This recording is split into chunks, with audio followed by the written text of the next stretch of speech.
Hello dear students, you are welcome to my YouTube channel Rashid Anjum sir.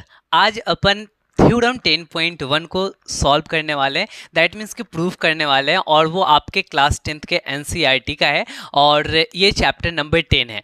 यानी कि ये circle वाले जो चैप्टर है ना, उसमें दो ही थ्योरम्स पढ़ने हैं, एक थ्योरम 10.1 एक थ्योरम 10.2। तो ये आपके थ्योरम 10.1 है। आपके एग्जाम में ये दोनों थ्योरम बहुत ज़्यादा पूछे जाते हैं और इसका वैल्यूएशन भी बहुत ज़्यादा है, इसीलिए अभी हम इसको प्रूफ करने वाले, एक एक स्टेप को आपको समझाने वाले हैं। तो बड़े गौर से समझना, और जैसे जैसे मैं स्टेप समझाऊंगा ठीक वैसे ही वैसे तुम्हें एग्जाम में भी लिखना है, क्योंकि प्रूफ करने के लिए देगा तो आपको स्टेप्स लिखने पड़ेंगे, स्टेप्स के ही तो तुम्हें मार्क्स मिलते हैं। तो चलो, किसी भी थ्योरम्स को प्रूफ करने के लिए हमें पहले देखना पड़ता है कि वो थ्योरम क्या कह रहा है। तो the tangent at any point of a circle is perpendicular to the radius through the point of contact. तो देखो यहाँ पे जो कुछ बातें हैं तो वो ये है कि कोई एक सर्कल है बेटा, यहाँ पे क्या है ना कि कोई एक सर्कल है और उस सर्कल के सेंटर हैं यहाँ पे, ठीक है। सेंटर मान लेते हैं कि ये सेंटर O है। अच्छा, इसी सर्कल पे एक कोई पॉइंट बेटा मैंने ले लिया P। तो अगर इस पॉइंट से कोई एक टेंजेंट को मैं भेज दूं तो ये क्या कहलाना शुरू हो जाएगा? तो पॉइंट ऑफ कांटेक्ट कहलाना शुरू हो जाएगा। तो अब देखो, इस पॉइंट ऑफ कांटेक्ट और इस सेंटर से अगर मैं इस लाइन को ज्वाइन कर दूं तो ये जो लाइन सेगमेंट है बेटा, ये क्या कहलाएगा? रेडियस कहलाएगा। अच्छा, और ये जो रेडियस है और ये क्या है बेटा? ये टेंजेंट है। इस टेंजेंट का मैं नाम रख देता हूं कि ये टेंजेंट बेटा क्या है? तो ए बी है। तो अब आपको यहाँ पे क्वेश्चन में क्या क्या गिवन है, इन्हीं चीजों को सबसे पहले लिखना पड़ता है। तो हम यहाँ पे गिवन वाली बातों को लिख डालते हैं कि सबसे पहले यहाँ पे थ्योरम में क्या दिया हुआ है। तो थ्योरम में दिया हुआ है कि एक सर्कल है, मान लेते हैं कि उसका सेंटर O है। तो यहाँ पे let a circle with centre O, हमने यहाँ पे क्या मान लिया कि एक सर्कल है जिसका सेंटर O है एंड टेंजेंट AB, और उसकी टेंजेंट को बेटा हमने क्या मान लिया? AB है at point of contact P, ठीक है, at point of contact P। ये सब चीज़ों को हमने मान लिया कि ये एक सर्कल है जिसका सेंटर O है, AB एक टेंजेंट है, किस पॉइंट पे? तो P पॉइंट पे, ठीक है। ये बात क्लियर हुआ। तो इतनी सी बात हमें दी हुई थी, पहला प्रोसेस खत्म हो गया गिवन वाला, ठीक है।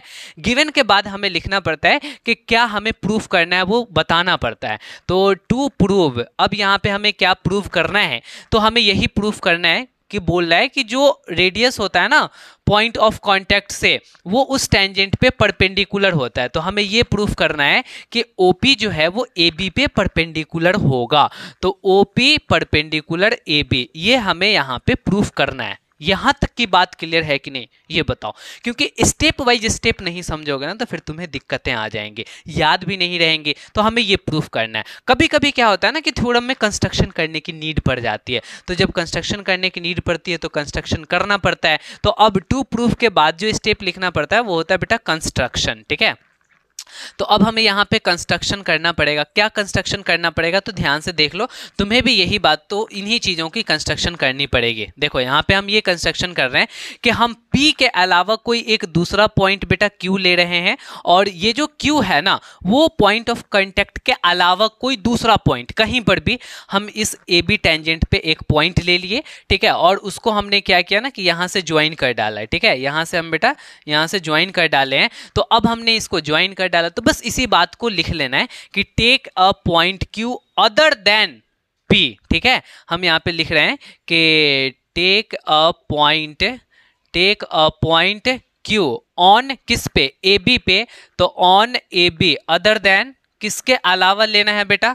तो अदर देन P। बोलो ये बात समझ में आया कि नहीं आया कि हम यहाँ पे पॉइंट Q लिए हैं, किस पे लिए हैं? तो उसी AB पे लिए हैं, दैट मीन्स के टेंजेंट पे लिए हैं, और वो P के अलावा है। बोलो यहाँ तक की बात क्लियर है? तो इसको हमने लिख लिया एंड ये बात आप कर लिए। तो अब उसके बाद आपने क्या किया ना कि ज्वाइन कर दिया है। किसको ज्वाइन किया है? OQ को किया है। तो अब आपको यहाँ पे लिख डालना है कि ज्वाइन OQ। बोलो बेटा, इतनी सारी कंस्ट्रक्शन आपने खुद से कर डाली है, तो बस ये लिख डालना है। यहाँ के बाद में अब कहानी शुरू होती है, किसके? तो प्रूफ वाली कहानी शुरू होती है। अब हमें प्रूफ करना है कि आखिर ये भाई साहब इसके कैसे परपेंडिकुलर होंगे। इस बातों को समझना है तो आप यहाँ पे बड़े आसानी से समझ सकते हो कि यहाँ पे एग्जैक्टली देखो आपने क्या किया है कि Q एक पॉइंट ले लिया है, किस पे ले लिया है तो AB पे ले लिया है, किसके अलावा लिया है तो P के अलावा लिया है। यहाँ पे आपने इस तरीके से लिया है ना भाई कि P पॉइंट ऑफ कॉन्टैक्ट के अलावा लिया है, तो यहाँ पे आप ये लिख सकते हो कि Q is a point, Q is a point, Q एक पॉइंट है, ठीक है, ऑन AB। कहाँ पे है बेटा तो AB पे है, other than P,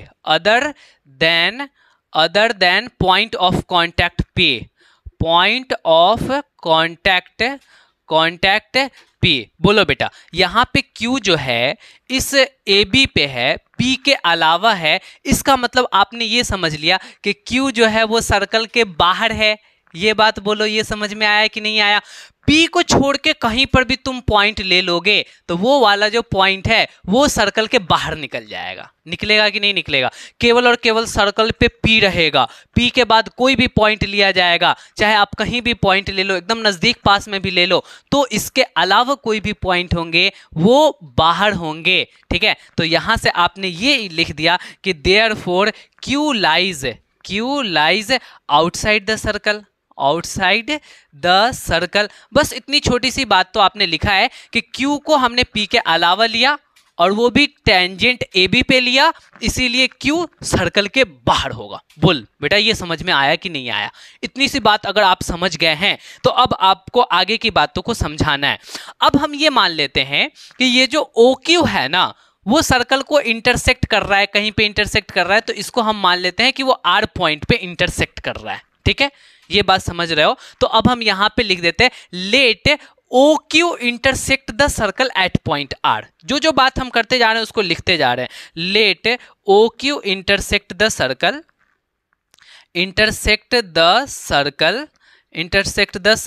eight point R, ठीक है, एट पॉइंट R। किस पॉइंट पे बेटा?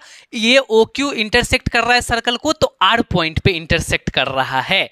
इतनी बात क्लियर है? तो अब छोटा सा बात तुमसे पूछने वाले हैं, ध्यान लगा करके सोचना और मुझे बताना कि जरा बेटा बता कि ये जो OQ है और ये जो OR है, बेटा OR है और OQ है, दोनों में कौन बड़ा होगा? तो तुम कहोगे कि ये जो OQ है वो बड़ा हो जाएगा किससे? तो OR से बड़ा हो जाएगा। क्यों? क्योंकि देखो ये तो सर्कल तक ही है और OQ सर्कल के बाहर है। मतलब समझ रहे हो? तो आप यहां पे कह सकते हो कि OQ is greater than OR। यानी कि सुनो ना, अगर ये कोई इतनी बड़ी लाइन है, ठीक है, मैंने यहाँ पे कह दिया बेटा कि ये OQ है और उसी पे मैंने ले लिया बेटा एक पॉइंट R, तो अब मैं ये कहूँ कि OQ और OR में कौन बड़ा है, तो तुम कहोगे OR तो इतनी ही बड़ा है और OQ उससे ज़्यादा बड़ा है, तो आप कहोगे OQ is greater than OR। वजह क्या बताओगे? तो पार्ट, देखो इस पूरे का ये पार्ट है ना, टुकड़ा है ना, तो part is less than whole. Complete से उसका छोटा टुकड़ा हमेशा स्मॉलर होता है। बोलो समझ में आया है क्या? तो हाँ, इसी बातों को यहाँ पे लिख डालना है, तो हम इसको हटाते हैं और यहाँ पे लिखते हैं कि OR is smaller than OQ, therefore OR is smaller than OQ, ठीक है। क्यों? क्योंकि part is less than whole, ठीक है, part is less than whole, ठीक है। वो पूरे से उसका जो पार्ट हिस्सा होगा ना वो छोटा होगा, इसीलिए ये OR क्या हो गया? तो पूरे OQ से छोटा हो गया। समझ में आया क्या? अच्छा, ठीक है, यहां तक की बात क्लियर। एक एक स्टेप समझते जा रहे हैं। अब जरा मेरे को बताना कि ये OP भी रेडियस है और OR भी रेडियस है। बोल बेटा ये OR और OP रेडियस है कि नहीं है? तो जितना OP होगा उतना ही OR होगा। तो अब आप यहाँ पे ये लिख सकते हो क्या कि but OR is equals to OP। बोल बेटा ये समझ में आया कि OR OP के बराबर होगा, यानी कि रेडियाई ऑफ सेम सर्कल। यहाँ पे आप लिख दो रेडियाई ऑफ सेम सर्कल। एक ही सर्कल का रेडियस है, रेडियाई कहते हैं बेटा रेडियस के प्लुरल को। तो एक ही सर्कल के जितने भी रेडियस होंगे वो सबके सब इक्वल होंगे ना। तो OP और OR दोनों तो उसके रेडियस है ना, तो क्या इक्वल नहीं होगा? क्या इक्वल हो जाएगा ना। तो बट हमने यहाँ पे लिख दिया। तो सुनो, OR जब OQ से छोटा है तो OP भी OQ से छोटा हो जाएगा। समझ में आ रहा है? ये जो OR है ये OQ से छोटा हो गया तो OP भी OR से छोटा, OP भी OQ से छोटा हो जाएगा। तो यहाँ पे आप ये देखो, ये वाला हो गया बेटा फर्स्ट इक्वेशन और ये वाला हम मान लेते हैं कि सेकंड इक्वेशन है। तो फ्रॉम फर्स्ट एंड सेकंड से आपको ये पता चला कि जब OR OQ से छोटा है तो OR के बदले में OP लिख देंगे तो OP भी OQ से छोटा हो जाएगा। तो यहाँ पे हम लिखेंगे कि OP is also less than OQ। बोलो ये बात आपको समझ में आया कि नहीं आया, और ये आप कैसे लिख पाए हैं? तो फ्रॉम किससे लिख पाए हो बेटा? तो from equation 1 and second, from equation 1 and equation second, आप इक्वेशन 1 एंड सेकेंड के वजह से लिख पाए हैं। आप OR को हटाओ और OR के जगह पे क्या है OP को डालो, तो OP OQ से छोटा नहीं होगा क्या? यहां से भी तुमने समझ लिया, वहां से प्रैक्टिकली तो तुम समझ ही रहे हो भाई, ठीक है, लेकिन यहां पे भी आपने समझ लिया। तो इससे ये पता चला कि ये जो OP है वो OQ से पूरे से छोटा हो जाएगा। तो अब आप इस टेंजेंट पे P के अलावा कोई भी पॉइंट लो बेटा, वो बाहर निकल जाएगा और उससे ये OP छोटा होगा। यहाँ पे पॉइंट लोगे और इसको ज्वाइन करोगे तब भी ये OP इससे छोटा ही होगा। कोई भी पॉइंट इस पे आप ले लो, कोई भी पॉइंट ले लो, कोई मतलब नहीं है, उसको अगर सेंटर से ज्वाइन करोगे तो उससे ये वाला OP छोटा ही आएगा, कभी भी बराबर नहीं हो सकता और बड़ा नहीं हो सकता। क्यों? क्योंकि इसके अलावा सब पॉइंट बाहर निकल जाएगा और बाहर से तो रेडियस छोटा होना ही होना है, और ये एग्जैक्टली क्या है? तो रेडियस है। तो आपको ये बात पता चल गया कि कोई भी बाहर हम पॉइंट लेंगे तो उससे जो लाइन को ज्वाइन किया जाएगा वो लाइन से तो ये OP पक्का छोटा ही होगा। इसका मतलब ये हमें पता चला कि OP जो है ना सबसे शॉर्टेस्ट डिस्टेंस है किसके किसके बीच में? तो O और P के बीच में। बोलो ये समझ में आया क्या? OP सबसे छोटा डिस्टेंस है, इसके अलावा कोई भी पॉइंट लेंगे इस टेंजेंट पे तो वो OP से बड़ा हो जाएगा। इसीलिए shortest distance between point and line क्या निकल के आया? OP निकल के आया। और मेरे को पता है कि शॉर्टेस्ट डिस्टेंस ही परपेंडिकुलर डिस्टेंस होता है। अगर कोई एक लाइन है और ये पॉइंट है तो इसके बीच का जो शॉर्टेस्ट डिस्टेंस है ना एग्जैक्टली उस लाइन और पॉइंट का परपेंडिकुलर डिस्टेंस हो जाता है। अच्छा, इसके अलावा कोई भी पॉइंट लोगे, देखो इससे बड़ा ही होता जाएगा, बड़ा होता जा रहा है कि नहीं होता जा रहा है बेटा? इधर भी बड़ा होता जा रहा है। एग्जैक्टली ये वाला सबसे छोटा होगा, जो सबसे छोटा होता है ना वो परपेंडिकुलर डिस्टेंस ही होता है। यानी आपने सारी चीजों को समझ लिया। तो बस इन्हीं बातों को अब अच्छे तरीके से हमें यहाँ पे क्या करना है ना कि लिख डालना है। तो अब आप इसको लिख सकते हैं कि OP जो है ना वो शॉर्टर देन एनी अदर। तो यहाँ पे अब आपको क्या लिखना है कि OP is therefore OP is shorter than any other line segments,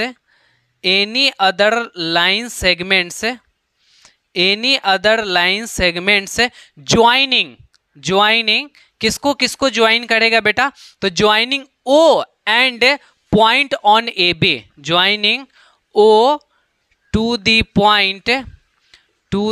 point on AB पे जो भी पॉइंट है, AB पे जो भी पॉइंट है other than P, point AB other then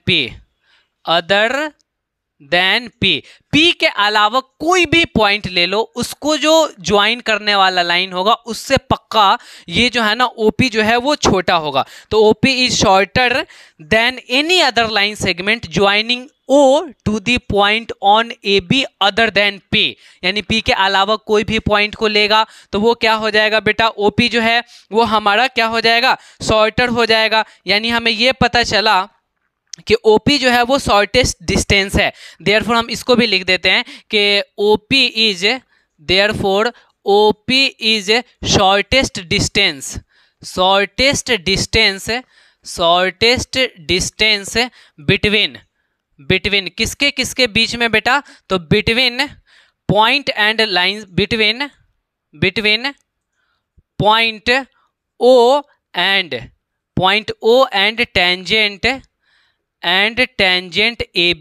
tangent AB और पॉइंट O के बीच का जो शॉर्टेस्ट डिस्टेंस है ना वो कौन निकल करके आया है? OP निकल के आया है। And shortest distance is the perpendicular distance. ये बात आपको पता है कि नहीं? तो यहाँ पे आप क्या कर दोगे? आगे लिख दोगे, इसके आगे आप क्या लिखोगे कि shortest distance shortest distance is the perpendicular distance